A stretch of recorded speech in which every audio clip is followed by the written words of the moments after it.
Hi, all. How are you? It's a beautiful day today. Hope you've enjoyed the weather. Today's chapter is chapter 9 in Number the Stars, and it is called Why Are You Lying? Anne Marie went outside alone after supper. Through the open kitchen window, she could hear Mama and Ellen talking as they washed the dishes. Kirsty, she knew, was busy on the floor playing with the old dolls that she had found upstairs, the dolls that had been Mama's once long ago. The kitten had fled when she tried to dress it and disappeared. She wandered to the barn where Uncle Henrik was milking Blossom. He was kneeling on the straw-covered floor beside the cow, his shoulder pressed against her heavy side, his strong tanned hands rhythmically urging her milk into the spotless bucket. The god of thunder sat alertly poised nearby, watching. Blossom looked up at Anne Marie with big brown eyes and moved with her wrinkled mouth like an old woman adjusting false teeth. Anne Marie leaned against the ancient splintery wood of the barn wall and listened to the sharp rattling sound of the streams of milk as they hit the sides of the bucket. Uncle Henrik glanced over at her and smiled without pausing in the rhythm of milking. He didn't say anything. Through the barn windows, the pinkish light of sunset fell in irregular shapes upon the stacked hay. Flecks of dust and straw floated there in the light. Uncle Henrik, Anne Marie said suddenly, her voice cold, "You are lying to me. You and Mama both." His strong hands continued, deftly pressing like a pulse against the cow. The steady streams of milk still came. He looked at her again, his deep blue eyes kind and questioning. "You are angry," he said. "Yes, Mama has never lied to me before. Never. But I know there is no great Aunt Bertie. Never once in all the stories I've heard and all the old pictures I've seen has there been a great Aunt Bertie." Uncle Henrik sighed. Blossom looked back at him as if to say, "Almost done," and indeed the streams of milk lessened and slowed. He tugged at the cow gently but firmly, pulling down the last of the milk. The bucket was half full, frothy on the top.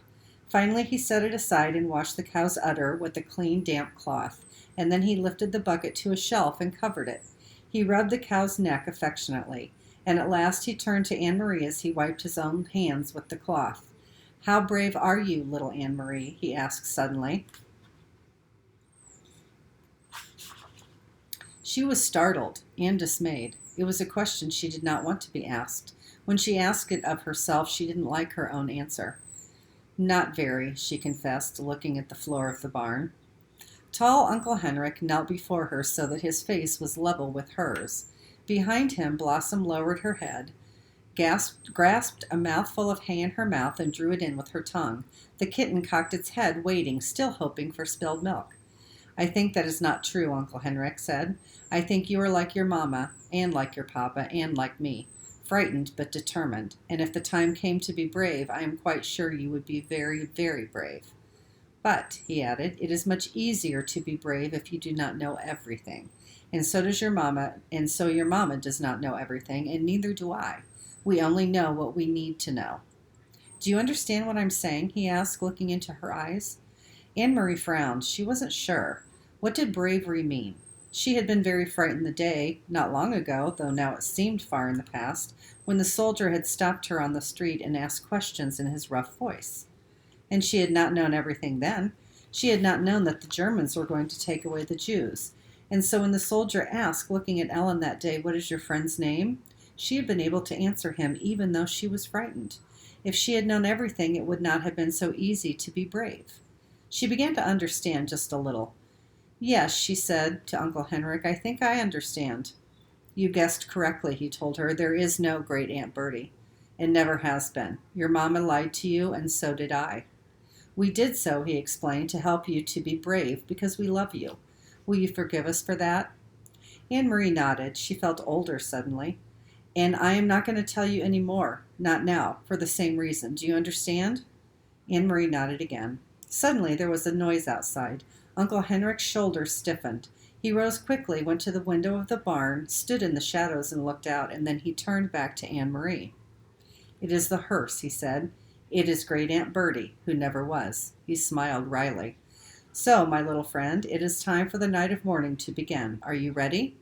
Anne Marie took her uncle's hand, and he led her from the barn. The gleaming wooden casket rested on supports in the center of the living room, and was surrounded by the fragile, papery flowers that Anne Marie and Ellen had picked that afternoon. Lighted candles stood in holders on the table and cast a soft, flickering light.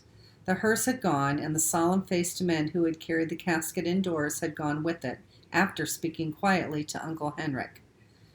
Kirsty had gone to bed reluctantly, complaining that she wanted to stay up with the others, that she was grown up enough, that she had never before seen a dead person in a closed-up box, and that it wasn't fair. But Mama had been firm, and finally Kirsty, sulking, had trudged upstairs with her dolls under one arm and the kitten under the other. Ellen was silent and had a sad expression. "I'm so sorry your Aunt Bertie died," Anne Marie heard her say to Mama, who smiled sadly and thanked her. Anne Marie had listened and said nothing. So now I too am lying, she thought, and to my very best friend. I could tell Ellen that it isn't true, that there is no great Aunt Bertie. I could take her aside and whisper the secret to her so that she wouldn't have to feel sad. But she didn't. She understood that she was protecting Ellen the way her mother had protected her. Although she didn't understand what was happening, or why the casket was there, or who, in truth, was in it, she knew that it was better and safer for Ellen to believe in great Aunt Bertie, so she said nothing.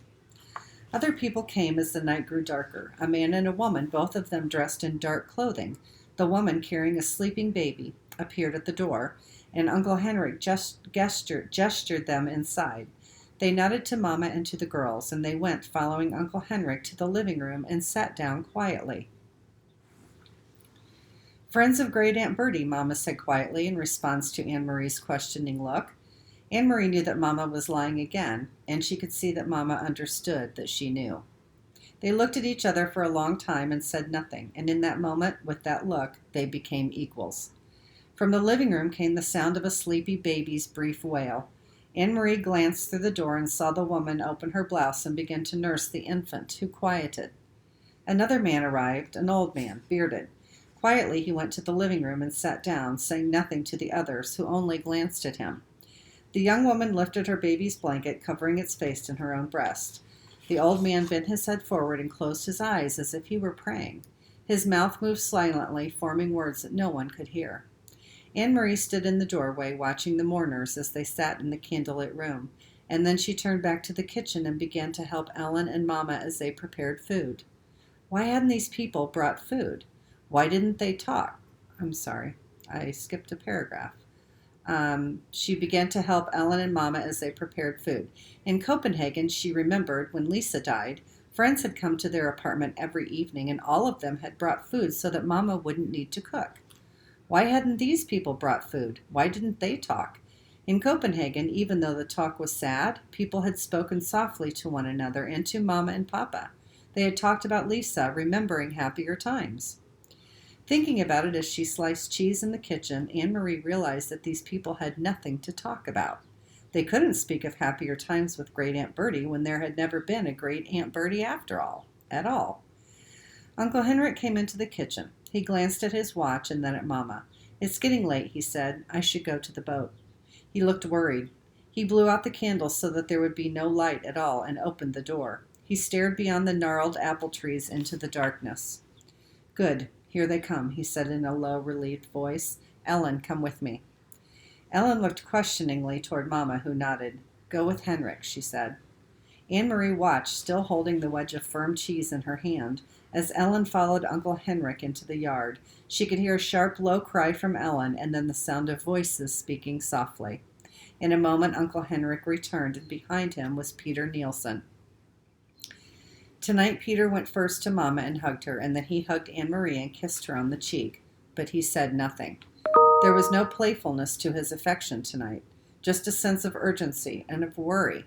He went immediately to the living room, looked around, and nodded at the silent people there. Ellen was still outside, but in a moment the door opened and she returned, held tightly like a little girl, her bare legs dangling against her father's chest, and her mother was beside them. The next chapter is called Let Us Open the Casket.